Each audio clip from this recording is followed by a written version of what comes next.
Hello, greetings to you all. You are welcome to Living a Full Life Forum. Living a Full Life Forum is a forum whose vision is a society of women, men, and families who have healthy souls and emotional stability, who are living fulfilled lives and reaching their highest potential in life.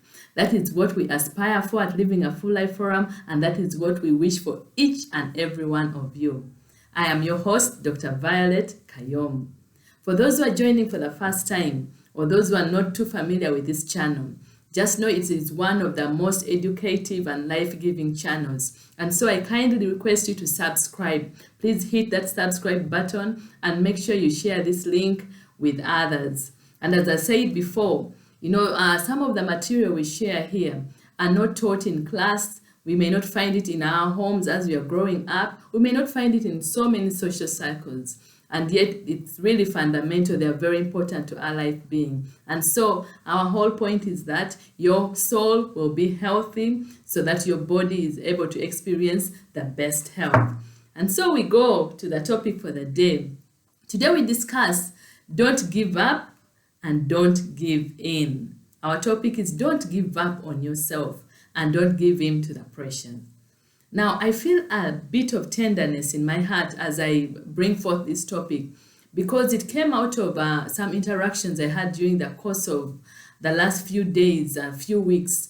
I had interactions with some two close friends of mine who are going through a lot of struggles and tensions and fights, at the family level, in their family relations. So there's been a lot of heartache and a lot of betrayal, and strife. And one of them intimated that he reached a point that he wanted to actually commit suicide. He wanted to end his own life.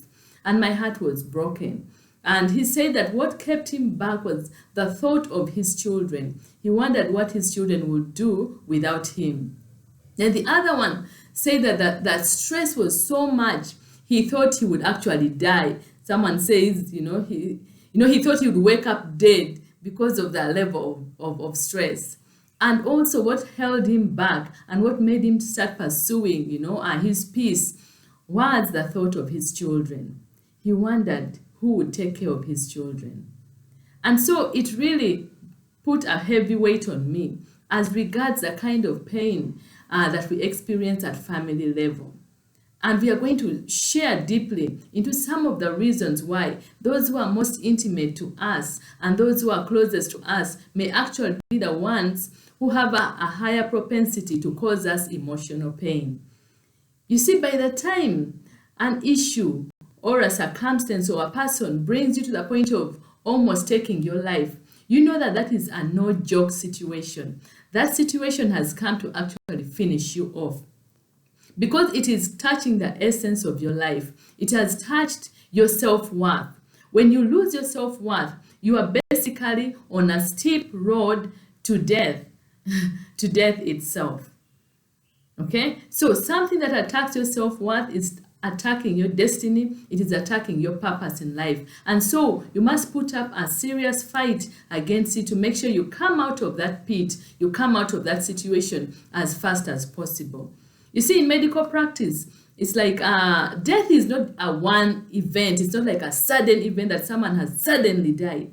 By the time they're coming to the point of death, by the time as a doctor I'm going to declare that this person has died, usually it starts at cell level. There are different cells that will start dying early. Then the tissues will follow. Then different organs will die. And the organs in the body, die at different rates.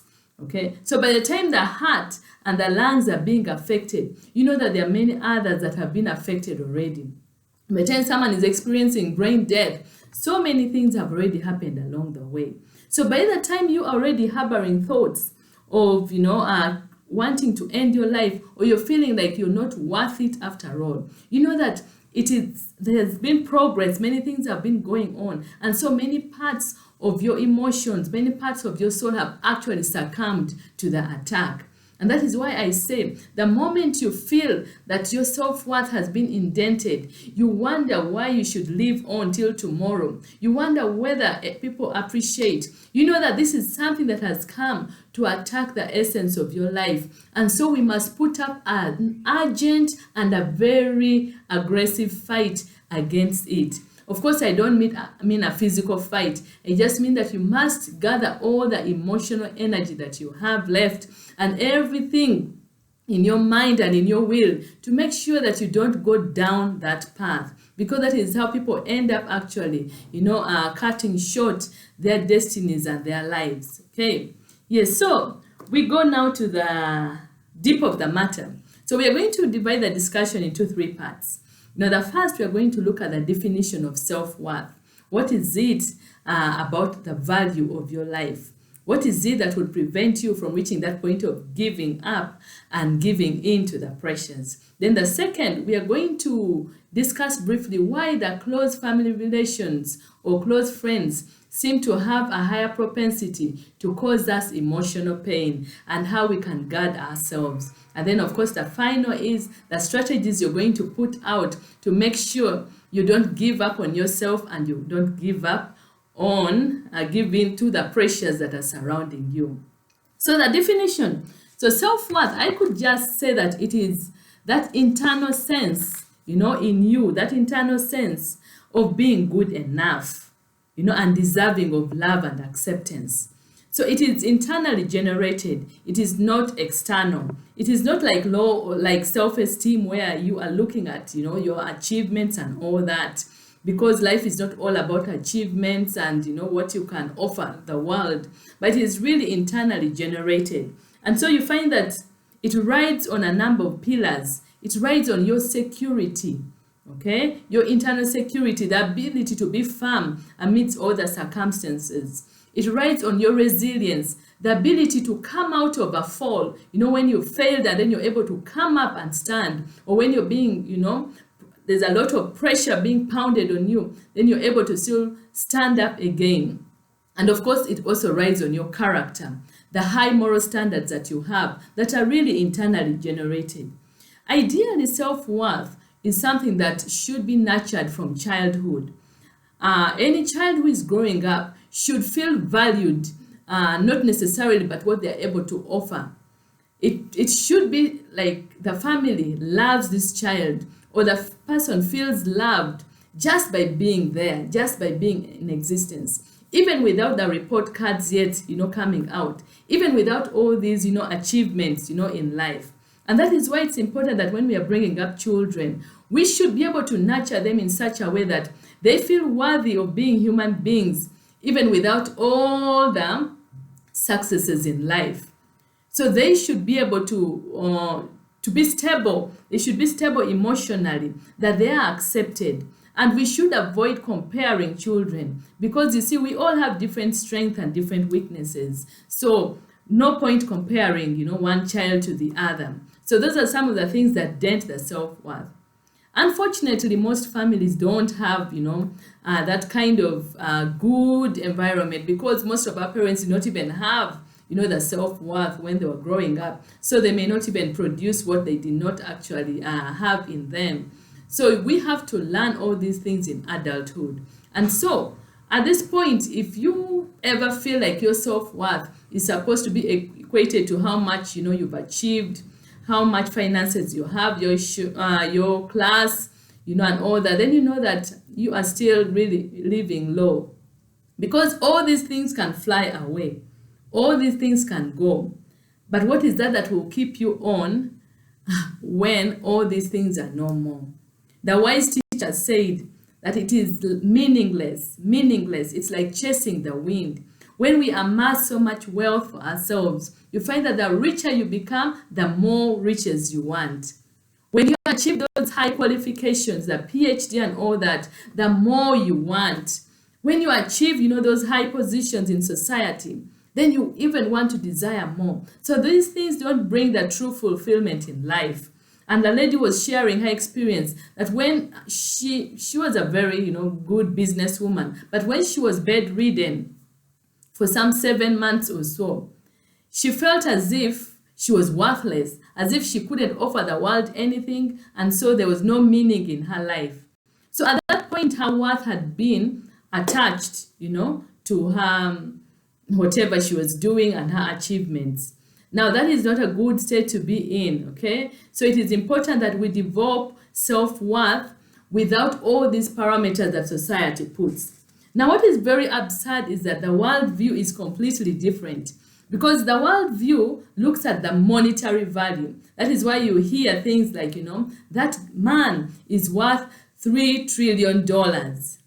That woman is worth, 2.4, million or billion dollars. So these are monetary terms. It is very unfortunate that a human life can be valued in terms of monetary indicators. That just shows how our society thinks. And so we are like riding against the tide, because the society puts out all these things that you must achieve for you to be valuable. The social class you must be in, the financial status and all that. And yet all these are things that actually fly away. One thing you must know, that by just your existence, you being alive, you being who you are, you make a lot of difference to some people's life. You mean the whole world to some people. And so we must be able to detach, from our achievements, okay? To detach our self-worth and our self-value from our achievements.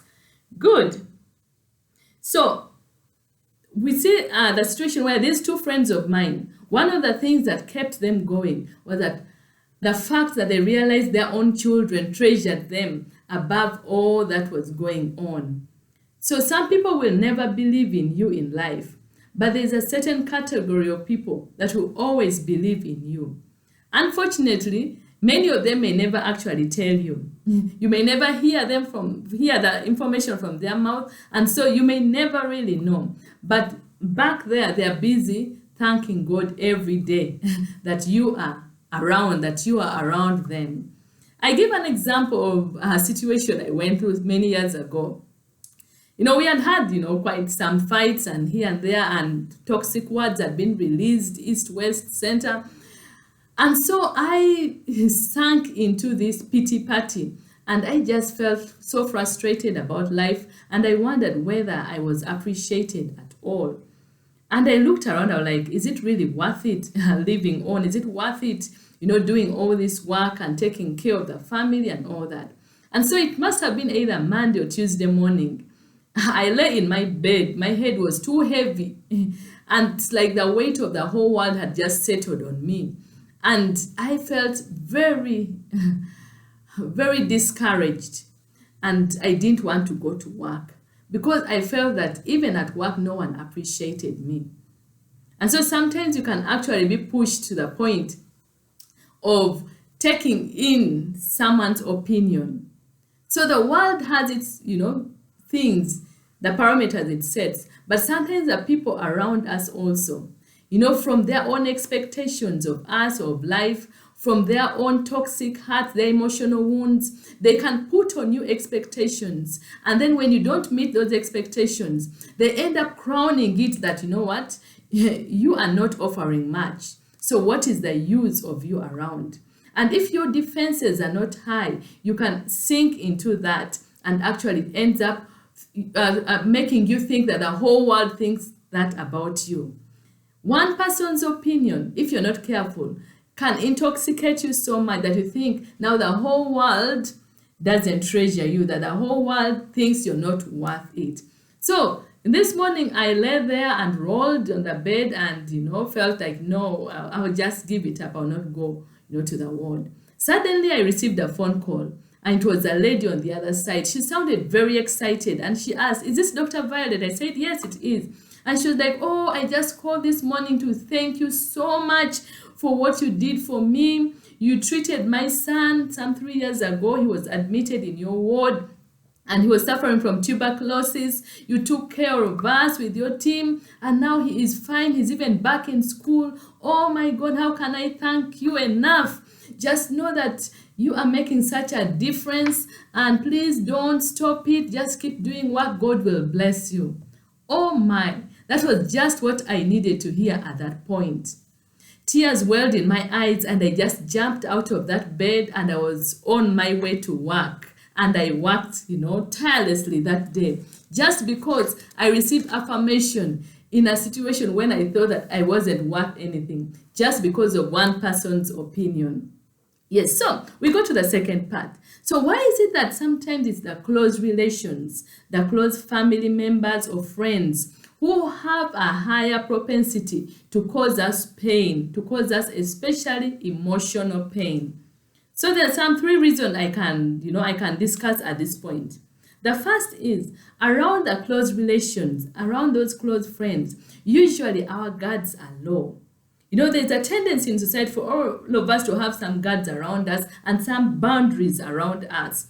But when it comes to intimate relations or close friends and all that, you kind of like lower your guards because you feel like, yes, you can trust them. And then you allow them into, parts of your boundaries where you wouldn't allow others. Now, that one sets you up for possible pain, injury. Because we can't control what happens on the other side. You cannot control the state of your family members or your friends. They may be going through emotional turmoil and, they may be going through all these, ups and downs of life. And so they may utter words that you don't actually expect. And now because your guards are low and they're very close, and then it hits badly. Just like, when you have a gunshot at close range, when you shoot at close range, just know you're going to cause a lot more damage, to whatever it is that you're shooting at. So those are the people who are close to us. So they end up shooting, sometimes consciously, sometimes unconsciously, and so it hurts us a lot. The second is, for close people, you have usually given a lot. You have sacrificed a lot. And there's always this thing that, when you give, you always expect a return. So you give good, you expect good. Now, some people end up, taking things for granted, around you. So now because you expect good, so when something bad happens, then you really feel hurt. The emotional wounds become so much. Why? Because you are expecting good, because you gave good. You gave of your resources, of your time, of your finances and all that. And now it seems like you're not getting back in the same measure. So that now sets you up for easily being wounded by a close family relation. Okay. So the third is, we have securities around us, and usually the close family relations form part of that security wall. Your family members, your friends, your trusted friends, and all that. So because there are security, so then when that security is breached, it really hurts the soul. It hurts the soul very much. It is like you are a person of status and you need a bodyguard. So by the time you entrust someone with your life, to be your bodyguard, that you've really trusted them a lot. So when they betray you and they make someone harm you, or they connive with the wrong people and you end up getting hurt, the pain is just so immense because you trusted them, you gave your all, you allowed them to be a security around you, and now suddenly they have allowed the cracks to develop and you are being hurt. So those are some of the reasons why the close relations have, tend to hurt us more. And so a word that is spoken by someone who is just passing by, or a workmate with whom you don't have serious connections, or just a neighbor, may not hurt as much as the same word spoken by someone who is very close to you. So the knowledge about this is very important, because now it makes you alert. You should be mentally alert that some of these things can actually happen. And one thing you have to know, that all of us are human. So you're not going to have this wall of protection around your people and you expect that they will be doing it all right, all the time. Okay, so that is why it's important for us to know that the closer people are to us, the more we are vulnerable to them, and the more they can easily actually inflict pain. The pain that wouldn't hurt so much from an outsider hurts a little more when it is an insider that has done it on you. Okay, so now our third part, we are looking now at the real stuff now. So what are these strategies that we have to develop in order, to prevent ourselves from getting to the point of giving up and giving in to the pressures? So I discussed some 3 or 4 points as regards this. And this has come really from my experience, my personal experience, but also, interacting with people and all that. That, like I said before, at the level of family, whether it is Mr. Right, you're relating with Mr. Right or Mr. Wrong, or it is Miss Right or Miss Wrong, every one of them is human. So the pressures will be there. There are going to be good times. There are going to be bad times. There are going to be cold days. There are going to be hot days. So that you have to be prepared. Of course, if you are in with Mr. Wrong or Miss Wrong, then you know that the magnitude will be much greater. And that is something to watch out for. So the fires will be there with friends, with family relations and all that. However, there are ways in which we can make sure that these fires don't actually burn us up, that we don't give up. We're not pushed to the point of contemplating even ending our lives. Our self-worth is well guarded. Yes, so strategy number 1. I have learned in life that it's always good to bring your expectations to level 0 when you are relating with people. Now that may sound weird. And I remember someone told me that in the first few months of my marriage, that just let go of all the expectations. And I was like, what? What are you talking about? But within the next 6 months, I had learned that very well. And I quickly decided to let go of my expectations. You see, lowering your expectations is not a form of weakness or like you're devaluing yourself or the other person. Lowering your expectations of people now gives you the opportunity to be grateful when they do something good for you. There's a tendency to take people for granted when you're in close relations. But when you lower your expectations, of people, then when they do something good, you are grateful and you express your gratitude. And it protects you from this this mentality of entitlement. There's a way in which close relations seem to feel like they're entitled to so many things, around you, or you feel entitled to them, to so many things around them. Now, that is not a good, atmosphere to be in.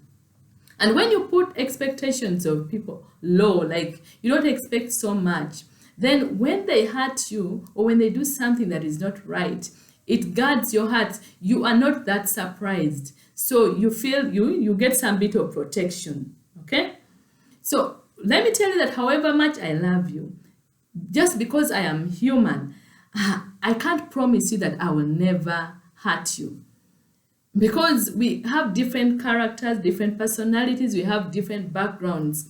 And so when you put high expectations, you set yourself up for being hurt, because people will not meet those expectations of yours, and then you will feel very offended and you go into all these soul wounds and emotional instability. So please, by the mercies of God, help yourself and help others by bringing your expectations as low as possible, so that you will have more gratitude when people do to you good things, and then you will not be too surprised or taken back, or when someone does something that doesn't meet your expectations.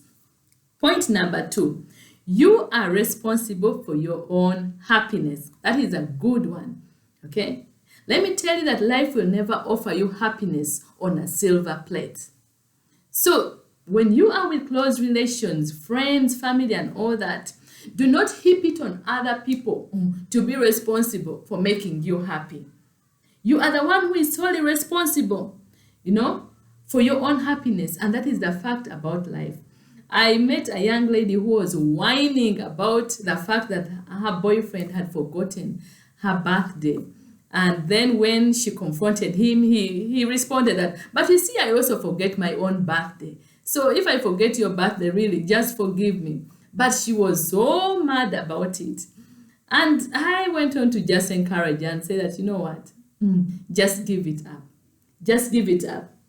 We cannot give our precious heart into the hands of other people who may have other priorities altogether. Okay, like the issues of flowers. Oh, someone was complaining that he doesn't give me flowers, and all that. I told her, but you see, African men don't know flowers. For me, all my life, I never saw my father bringing a bouquet of flowers to my mother. So now I'm not going to be miserable just because my husband, who has also possibly never seen his father bringing flowers to a mother, I'll not be miserable just because he's not bringing me flowers. Okay? We have better things to live for than to whine about some of these things. So, not that I hate flowers, I actually love flowers. And if there's someone out there who can bring me a bouquet of flowers, especially the one that has a touch of red, those red roses, I'll be very excited. Okay? But I'm not going to bring it in my relations, among my close relations, and enforce it on them that if they don't bring me flowers, then my day is spoiled. I'm not going to allow someone else to rule over my happiness. So please, let's get over ourselves and take charge of our lives, okay? Give yourself the flowers. Give yourself those chocolates and gifts, okay? Give it to yourself. Have time for yourself. Do the things that you love, okay? Have time.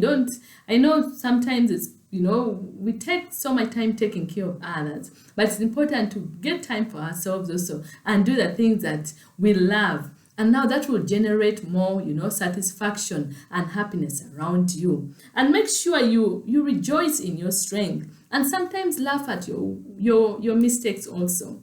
It is not good to be hard on yourself. Don't overjudge yourself and be hard on yourself. Just knowing that everyone has positives and everyone has negatives. And you always have opportunity to improve on your negatives. So try to magnify your good as much as possible. And just get, in charge of your own happiness and don't heap it on other people. Then the third thing is, okay, like when you now reach a point where you realize your close relations have become very toxic, then it is important to develop a strategy of putting high guards around your heart, around yourself. Okay, these guards are not really to keep people far away, but they are to protect you from those arrows that come from those toxic relationships and words. Because you cannot control what is happening in another person's life. Sometimes your close relations are going through major heart issues, they're going through major problems, and they just do not know how to contain it.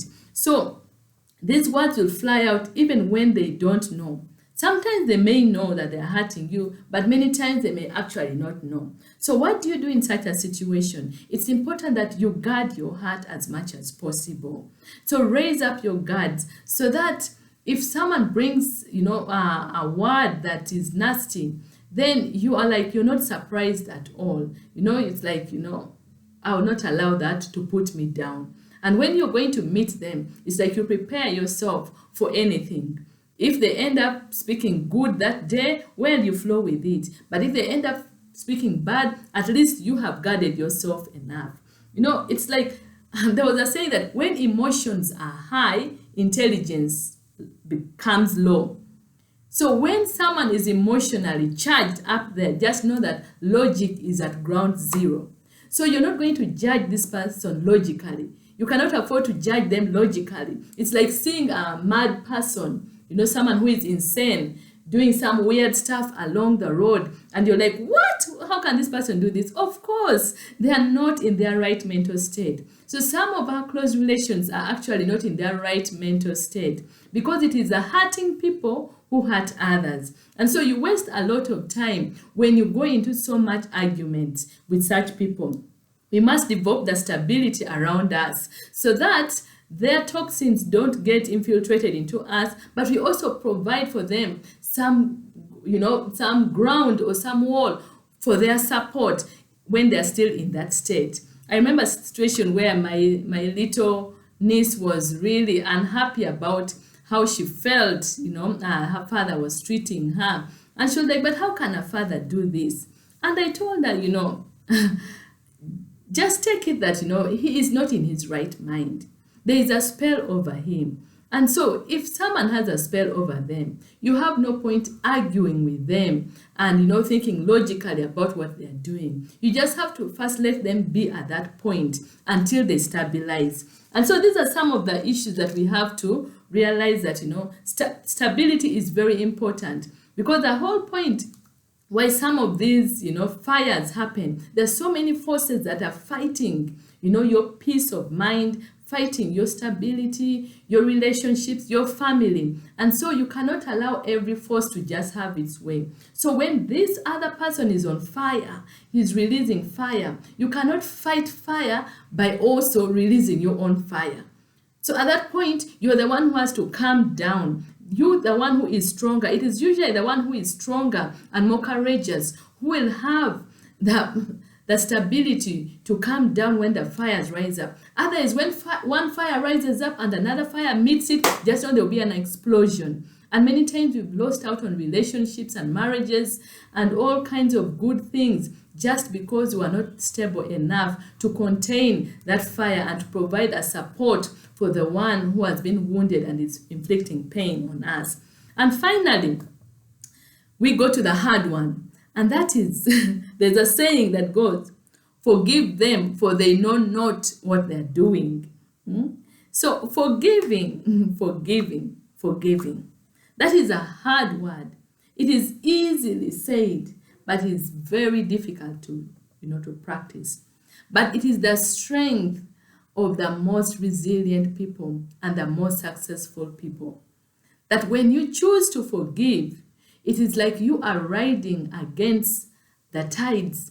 It is like you have to row your boat to the other side of the lake, but the storm is coming against you. And so you will ride much more, with more strength. But when you reach that side, I am telling you, you'll have the satisfaction of being courageous. So the one who forgives is not like the one who is weak. The one who lets go is not the one who is weak. It's actually the stronger one. And so that is what will maintain us, in many relations. And as you work on the forgiving, you just know that you stop the flow of the negative energy.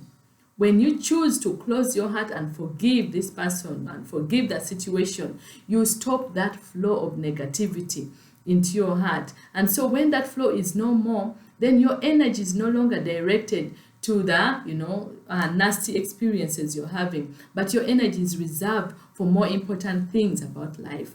And of course, with forgiveness goes, the fact that you have to learn to detach your thoughts, from the nasty experiences. You have to detach yourself from negative thoughts and from those negative experiences. You see, you may not prevent a bird, like it is said, you may not prevent a bird from lighting onto your tree, but you can surely prevent the bird, from nesting, on your tree. So we may not prevent all these thoughts coming, because when there has been a lot of fights and pain and words have been uttered and you've been ill-treated, the mind usually wants to go through all those experiences at that point, And now, the more you focus on those negative thoughts, the more they are empowered. Whatever you focus on in life, you empower it. And when you empower it, you give it the ability to grow and to produce fruit. So when you focus on good things about yourself, then you empower those aspects about yourself. And before long, you'll find that you actually reach your vision. So when you focus on achieving something and you focus repeatedly on it, just know it's just a matter of time, you'll achieve it. So when you focus on the negativity, on all the ill treatment you've received and the negative words, just know you're empowering that negativity. And before long, it will produce, the effects of too much sadness of the heart and feeling, worthless about life. It is like, these ruminating animals, they chew the cud.